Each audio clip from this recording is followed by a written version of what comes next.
Speaker, can I first of all take this opportunity to congratulate the member for Rochdale for being the toady of the week, helping the Prime Minister. Yeah. We all know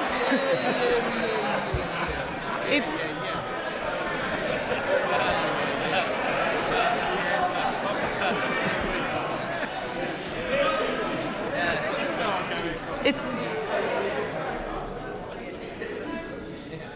There's a lot of people wanting to catch my eye today. There is some free hits on this side. I won't waste your opportunity. It's been a difficult week for the Prime Minister. So let's start with something simple. Can the Prime Minister tell the House how much his welfare bill is going to save? Prime Minister. Mr. Speaker, let me start by saying free school matters on this side of the House. Mr. Speaker, in relation to welfare, what we delivered last night was a bill which ends mandatory reassessment of those with severe disabilities. That is the right thing to do. It rebalances universal credit. That is long overdue, and it sets out a pathway to reform of PIP. Mr. Speaker, it's consistent with the principles I set out throughout. If you can work, you should work. If you need help into work, the state should provide the help. The system that they broke doesn't do so. And if you can't work... I think there's one or two I can spot immediately. Usual voices, same names, please. It's too early to leave the chamber. Prime Minister. And, Mr. Speaker, if you can't work, you must be supported and protected. The reformed welfare system that we're putting in place will be better for individuals, better for the taxpayer and better for the economy. Kemi Badenoch. Mr. Speaker, I don't think the Prime Minister actually watched what happened in the House yesterday.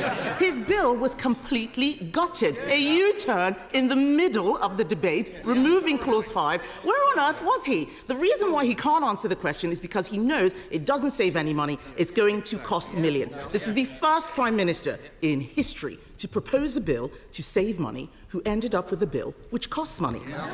So if the bill doesn't cut welfare spending, can the Prime Minister tell the House how many people it will get into work? Well, Mr. Speaker, I'm glad she asked that because it gives me the opportunity to say we've already started changing the job centres and investing in support back into work. The Trailblazer scheme, which is doing exactly what she asked me, which is getting people back into work. The bill last night will help people back into work, and of course the Timms review is ongoing.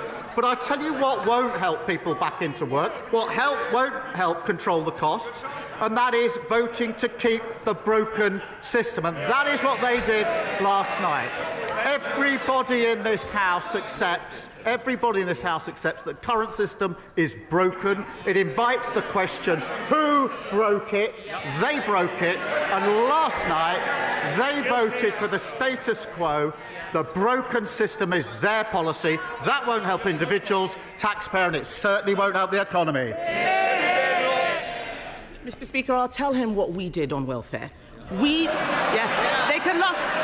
Why are they laughing? They don't know. My party delivered the biggest reform of welfare in government. We got record numbers of people into work, including millions of disabled people, and we cut the deficit every year until COVID. The fact is, we're not scared of doing difficult things on this side of the House. We got people back into work. What he forgets is that since the election, since he became Prime Minister, an additional 1,000 people a day are signing on to incapacity benefits. That is 50% more than under us. 50% more than under us. And, Mr. Speaker, astonishingly, because of the mess they made yesterday, because there are no more savings, sickness benefits alone are set to rise to £100 billion on his watch. He cannot reduce that now. Order. Mr. McKee, I think we've had a run-in before. I certainly don't want any more. Seriously. You're obviously not getting your timing right because I can hear your voice every time. I'll start again, Mr. Speaker. Sickness benefits Louder for those at the back. Sickness benefits are set to rise to £100 billion because of their mess. They cannot now reduce it. They can't reduce it because after last night's humiliating U-turn, we know he cannot control his MPs. They're cheering now, but you signed the amendment. You signed the amendment. Over 100 people signed that reasoned amendment until the bill was completely gutted. He said that he would take the difficult decisions, but isn't the reality that he is too weak to get anything done? Mr. Speaker, I'll tell them what they did to the welfare system. They broke it. And it's the same as the NHS. What did they do? They broke it. Same as the economy. What did they do? They broke it. They broke everything that they touched. And now she describes the broken system that we are trying to fix. What did she do? She voted against fixing the system that they broke. And I'll tell you, Mr. Speaker, and spell that out, they voted last night for the system that is keeping 1 million young people not learning or earning. That is a disgrace of their system. They voted for a system where we have 3 million people out of work on ill health, and they voted for that system. We're fixing it. We're clearing up the mess that they left, just like we're clearing up the NHS and the economy. He's got some brass neck. Has he read the papers this morning? Has he read the papers this morning? That bill will achieve nothing. It is a pointless waste of time and is absolute proof that he doesn't have a plan. Let me tell the House what's going to happen. In November, the Chancellor is going to put up our taxes to pay for his incompetence. We on this side of the House know that you can't tax your way to growth. But people out there are frightened. People out there... Yes. These are the same people who cheered when they talked about the NI rise and the jobs tax. Why are they complaining now? People out there are frightened. Can he, Mr. Speaker, can he reassure them by ruling out tax rises in the autumn budget? Prime Minister. Mr. Speaker, she knows that no Prime Minister or Chancellor ever stands at the dispatch box and writes budgets in the future. That isn't what they did, it isn't what we did, and she knows it. But she talks about growth. For 14 years, we had stagnation, and that is what caused the problems. And I'm really pleased, Mr. Speaker, to show the progress that we're making. I can update the House. Last week, Amazon put in £40 billion of investment into this country, one of the biggest investments of its time. That brought the inward investment to £120 billion in the first year of this Labour government. Mr. Speaker, I can also tell the House that business confidence is the highest for 9 years. That's longer than the whole time that the leading opposition's been in Parliament. And the figures this week demonstrated and showed we had the fastest growth in the G7 in the first quarter of this year. What a difference to the mess they left. That's the difference a Labour government made. Mr. Speaker, he talks about jobs. Unemployment has risen every month since Labour took office. Has he spoken to Nissan, by the way, and looked at what's happening there? This man has forgotten that his welfare bill was there to plug a black hole created by the Chancellor. Instead, they're creating new ones. They're creating new ones. She looks...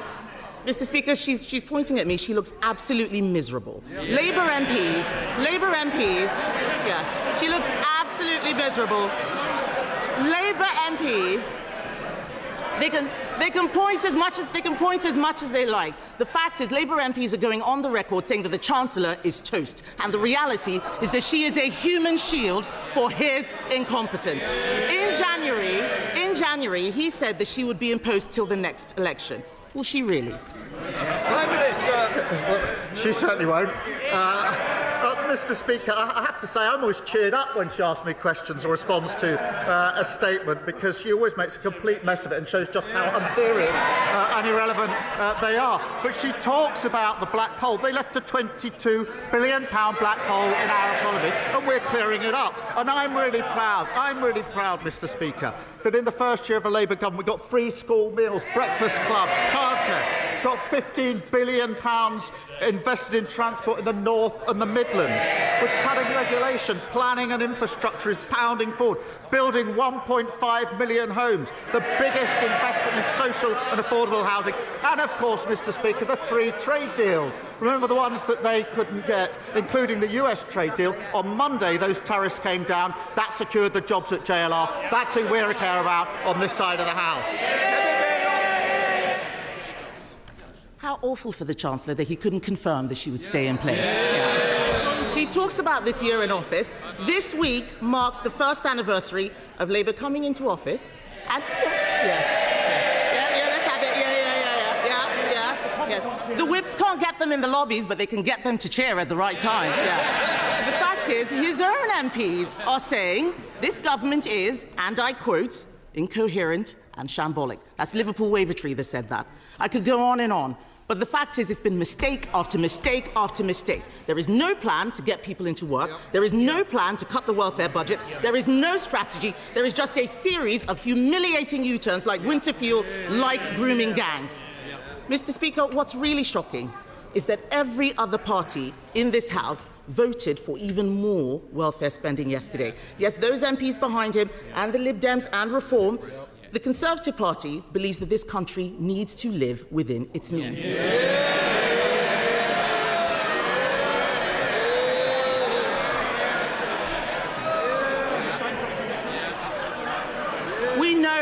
We know what we believe, Mr. Speaker, but this is a Prime Minister who has U-turned on everything he's done in office, including his own speeches, because he doesn't know what he believes. With left-wing Labour MPs now running the government, isn't it working people who will now pay the price? Mr. Speaker, this is why she always cheers me up. She talks about living within their means, having left a £22 billion black hole. Mr. Speaker, she talks about the first year. I'm really proud of our first year in government. We promised, Mr. Speaker, 2 million extra NHS appointments. We've delivered 4 million. A promise made and a promise delivered. We promised the biggest upgrade to workers' rights in a generation within the first 100 days. Promise made, promise delivered.